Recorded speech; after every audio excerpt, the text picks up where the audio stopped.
Gracias. Bueno, dos comentarios.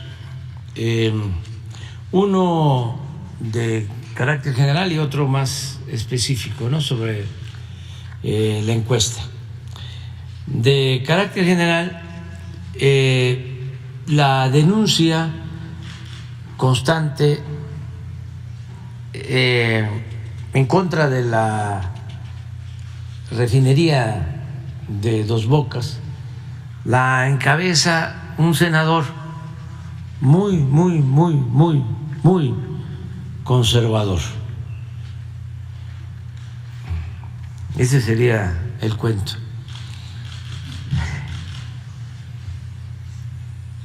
Rentería, creo.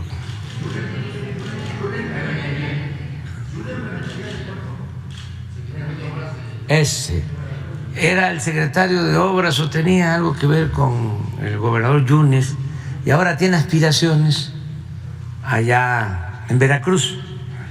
Entonces, por eso lo entrevista Loret de Mola, porque se debe de saber, ¿no?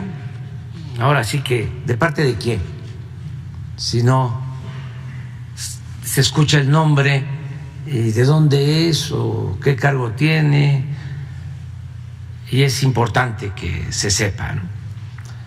Este senador fue el que trajo a los de Vox, que es un grupo de extrema derecha, de la ultra, del conservadurismo en España. Entonces, quiere ganar simpatías, ¿no? Con cualquier disparate, porque ya está en campaña. Y es legítimo, nada más que se sepa cuáles son sus intenciones, ¿no? A lo mejor va a declarar hoy de que él no quiere ser candidato a la gobernatura de Veracruz y ya me va a desmentir, ¿no? Y voy a tener yo que ofrecer disculpa aquí. Pero bueno, ese es el fondo para que se tengan todos los elementos. Lo segundo tiene que ver con la encuesta del INEGI. Es muy importante, porque esto demuestra de que hay como dos mundos: el de la llamada sociedad política y el del pueblo, el de la mayoría de los mexicanos.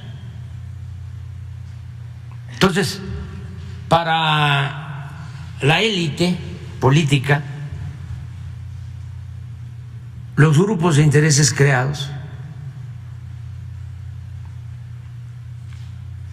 no debe el ejército, la marina, participar en labores de seguridad pública cuando el pueblo, de manera mayoritaria, le tiene confianza a la Secretaría de Defensa y a Marina y a la Guardia Nacional. Entonces, ¿qué hizo ayer la Corte? Pues actuar a partir de los intereses de la cúpula, no recogiendo el sentimiento del pueblo, la voz del pueblo.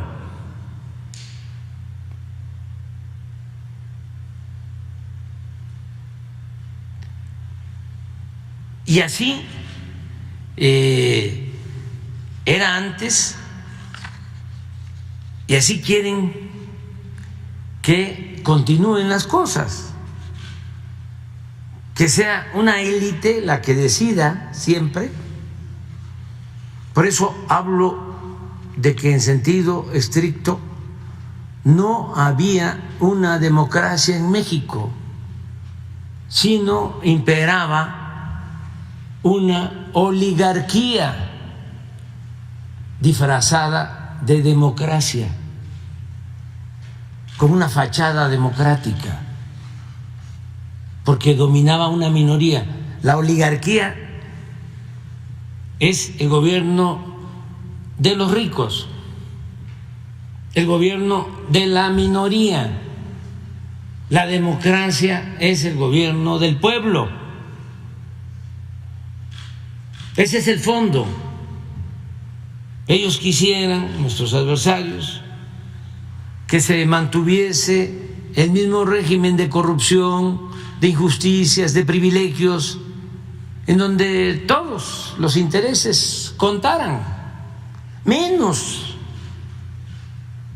el interés del pueblo. Esa es nuestra diferencia profunda.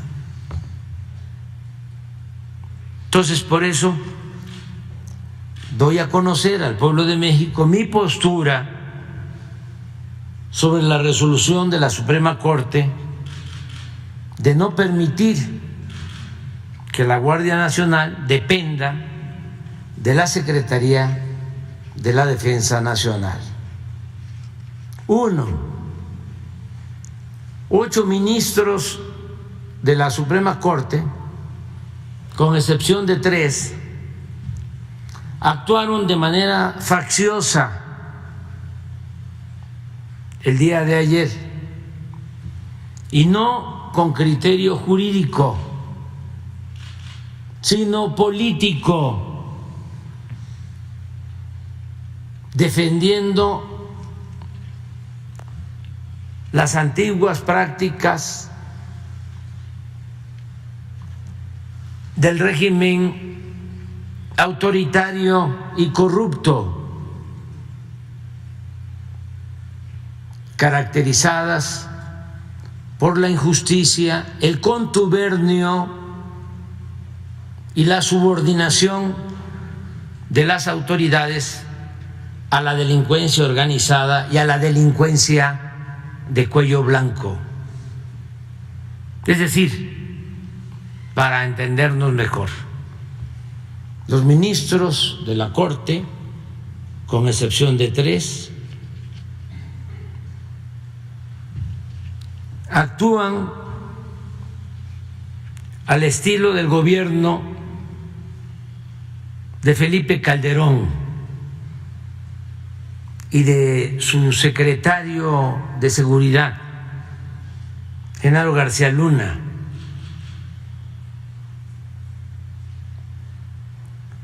condenado en Estados Unidos por narcotráfico y asociación delictuosa. Eso es lo que defendieron ayer, ese modelo que, como bien lo manifestó el ministro Saldívar, se aplicó durante 3 sexenios consecutivos. No quisieron cambiar el modelo. Así surgió García Luna, así se desempeñó como secretario de Seguridad Pública, así manejaron a la Policía Federal, así se establecieron las relaciones de complicidad con la delincuencia organizada y con la delincuencia de cuello blanco. 2, los ministros de la Corte evidentemente están al servicio de las cúpulas del poder y no de la mayoría del pueblo de México. Una encuesta del INEGI es muy clara en ese sentido. Su conservadurismo es supino, notorio, de dominio público, cada vez se desnudan más.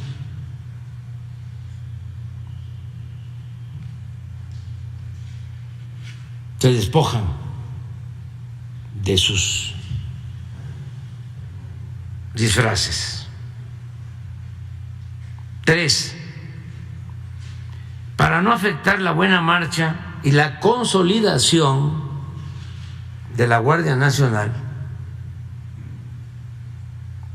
he instruido a la secretaria de Seguridad y Protección Ciudadana, Rosa Isela Rodríguez Velázquez, de quien dependerá esta corporación, de acuerdo a lo que ayer se decidió, la ha instruido para que mantenga al general retirado David Córdoba Campos como comandante de la Guardia Nacional.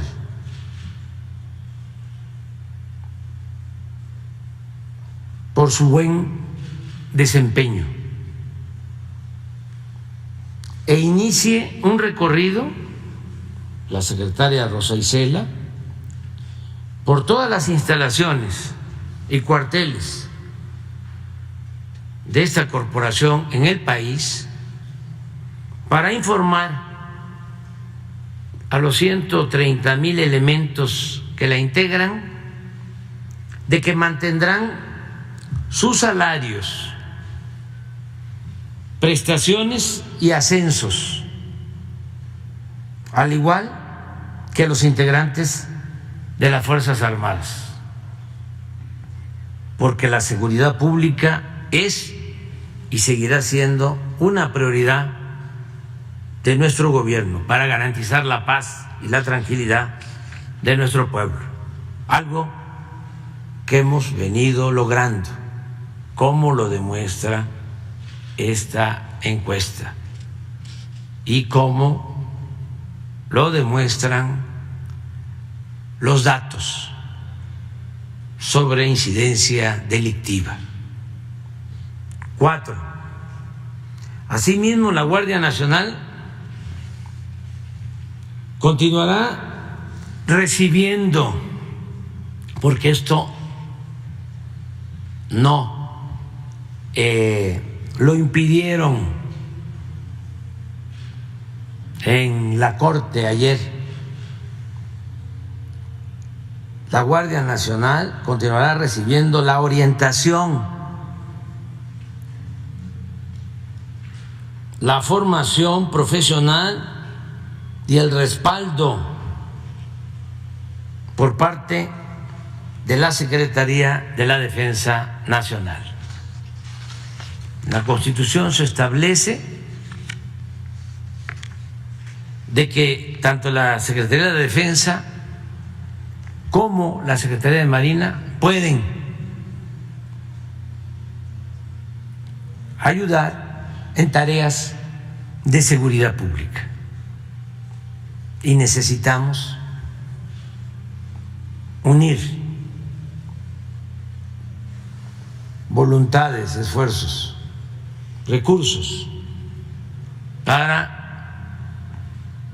proteger a los mexicanos. Eso es fundamental y es prioritario. 5, el 1 de septiembre del año próximo, 1 de septiembre del año próximo, ese día voy a informar al pueblo de México. Va a ser mi último informe antes de terminar mi mandato. Para entonces ya van a estar en funciones los nuevos legisladores, porque la elección va a ser en junio del año próximo, y aquí estoy hablando del 1 de septiembre. Es decir, a entrar la nueva legislatura, que espero con toda mi alma que se integre por voluntad del pueblo, de manera democrática, con una mayoría calificada de diputados y senadores vinculados a nuestra cuarta transformación. Y entonces, el día 1 de septiembre del año próximo, presentaré una nueva iniciativa de reforma constitucional para insistir en que la Guardia Nacional dependa de la Secretaría de la Defensa, esperando se apruebe dicha reforma antes del último día de mi gestión, que va a ser a finales de septiembre. Van a tener un mes. Y voy a pedir que se dé prioridad.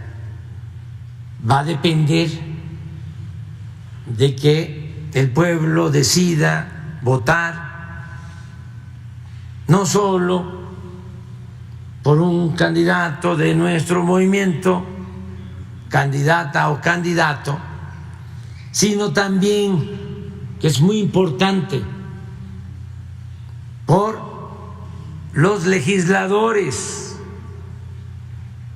candidatos a diputados y senadores, porque ya lo estamos constatando. Se puede tener mayoría simple, más del 50%, pero para llevar a cabo una reforma constitucional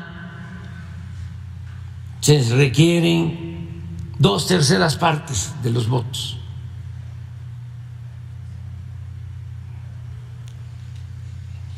Es decir, se requiere una mayoría calificada. En el caso de los diputados no son 251 votos. Con eso se puede llevar a cabo una reforma a una ley secundaria, o se puede aprobar una ley, pero no se puede con la mayoría más uno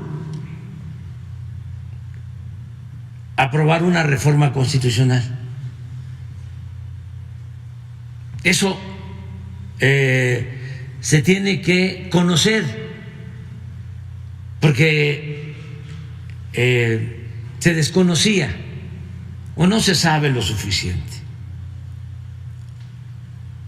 Y una transformación requiere de reformas constitucionales. Tan es así que han habido 3 transformaciones en la historia de México, y en las 3 transformaciones han habido nuevas constituciones. Se llevó a cabo la primera transformación, que fue el movimiento de independencia, y se aprobó la primera constitución federal. Viene la segunda transformación, el movimiento de reforma, de aquí, este palacio, que estaba también el recinto legislativo, se aprueba la Constitución Liberal de 1857.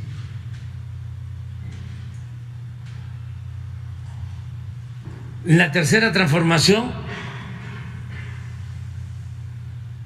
que inicia con la Revolución de 1910, se aprueba en 1917 la Constitución que da respuesta a las demandas del pueblo que participó en la revolución, las demandas de justicia, las demandas de democracia. Entonces, esa Constitución es vigente. Cuando nosotros llegamos a la presidencia por un movimiento democrático, teníamos dos caminos: convocar a una nueva Constitución, porque se está llevando a cabo la cuarta transformación de la vida pública, o decidir llevar a cabo reformas a la Constitución vigente. Y optamos por lo segundo, pensando de que íbamos a perder mucho tiempo convocando a un nuevo constituyente para tener una nueva Carta Magna, una ley de leyes. Avanzamos en reformas a la Constitución actual muy importantes que nunca se habían hecho. Por ejemplo, no estaba considerado como delito grave la corrupción, y ahora sí. No estaba establecido el derecho del pueblo a poner y quitar a sus representantes, y ahora hay revocación del mandato. Ya se estableció en la Constitución. Cada 3 años se le va a preguntar al pueblo: ¿quieres que continúe el presidente o que renuncie? Porque el pueblo pone y el pueblo quita. Y esa es la democracia participativa. Eso ya está, se logró. En el terreno económico se logró algo extraordinario.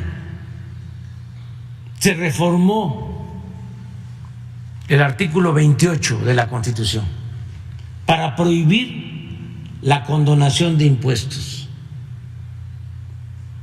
porque durante todo el periodo neoliberal no pagaron impuestos los potentados,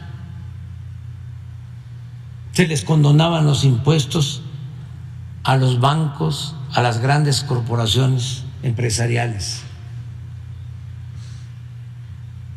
Pagábamos impuestos todos, menos los de la oligarquía, porque ellos eran los que detentaban el poder en los hechos. Entonces, ya no hay condonación de impuestos. Esto nos ha permitido tener buenos ingresos y, como aquí se presentó en una de las láminas del secretario de Hacienda, no hemos tenido necesidad de endeudar al país,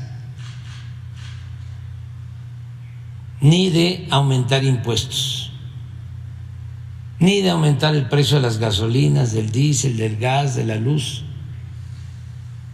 nada de eso, porque ahora pagan los que antes no lo hacían, los de la cúpula del poder económico. Esa reforma fue muy importante, acompañada desde luego con la convicción de no permitir la corrupción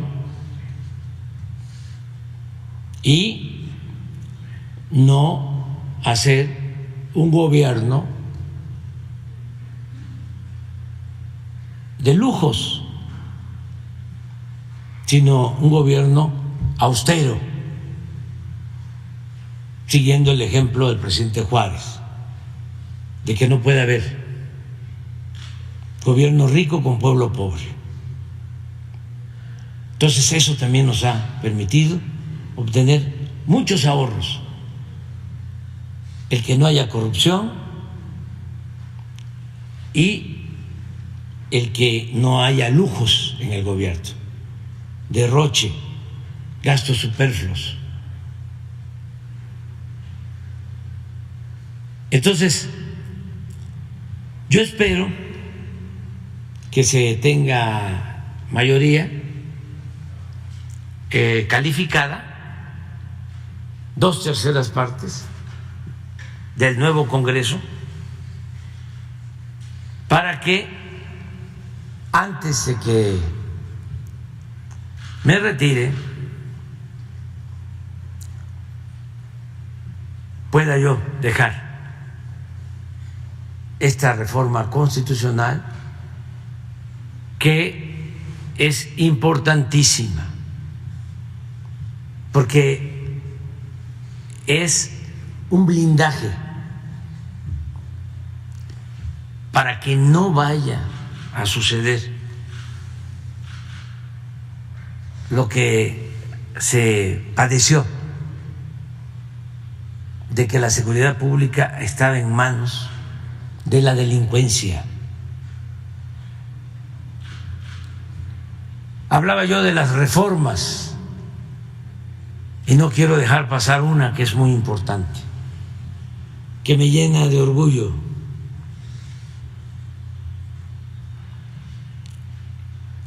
La reforma para que los programas de bienestar estén ya considerados como derechos constitucionales. Imagínense, ya la pensión a los adultos mayores es un derecho constitucional. Y esté quien esté en la presidencia, se va a tener que garantizar ese derecho.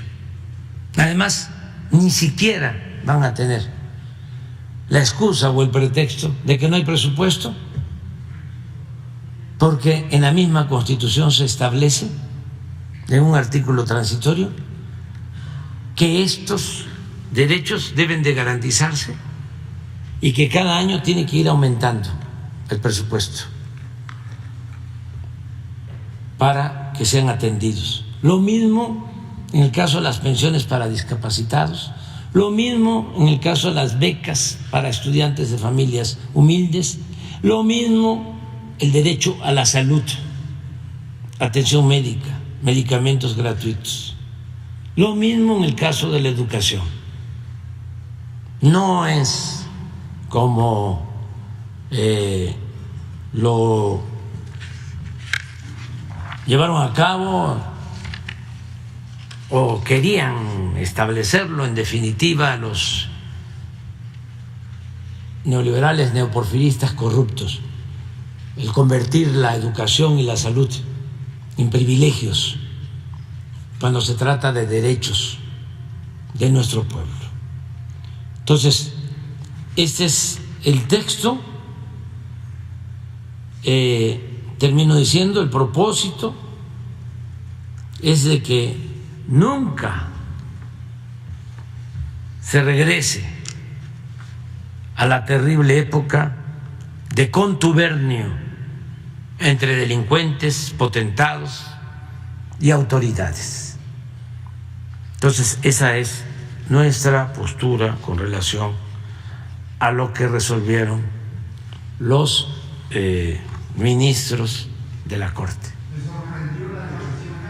No, no me sorprendió, porque están muy alineados a la política del bloque conservador, del supremo poder conservador.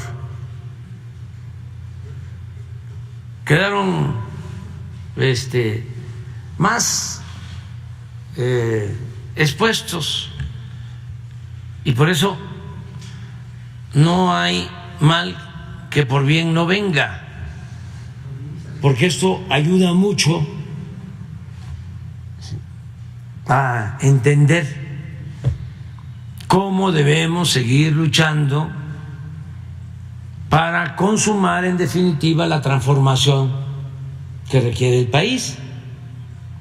Se ha avanzado, ya considero que se establecieron las bases, pero hace falta seguir moralizando, seguir limpiando,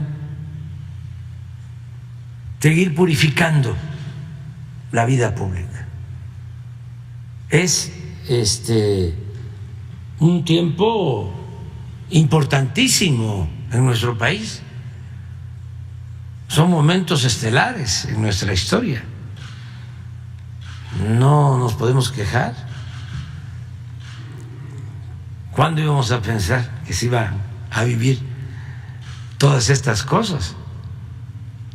Es realmente excepcional, extraordinario. Estamos viviendo tiempos interesantes. Antes todo era plano, no se movía nada, ni una hoja del árbol de la política. La política era asunto de los políticos. Ahora no, ahora es asunto de todos. Y era la vida, por eso también muy aburrida, porque era un pensamiento único, lo que imponían a través de todos los medios, con honrosas excepciones. Ahora no, ahora hay pluralidad, diversidad, hay debate, una auténtica democracia. Ya no somos ciudadanos imaginarios, somos ciudadanos de verdad. Y el pueblo está muy politizado, hay mucha conciencia, está cambiando la mentalidad del pueblo, que eso es lo más importante, porque hay veces que hay hasta revoluciones, siempre lo he dicho, y la gente sigue pensando igual. Ahora no, ahora de manera pacífica, con la revolución de las conciencias, se está llevando a cabo una transformación muy profunda, e igual de profunda que lo sucedido durante la independencia, durante la reforma, durante la revolución, y lo estamos logrando de manera pacífica. ¿Cuándo se había visto de que la Corte se le enfrentara y se opusiera al presidente? Nunca. Hay una puertecita aquí en Palacio que da a la Corte, por ahí pasaban, y en la red,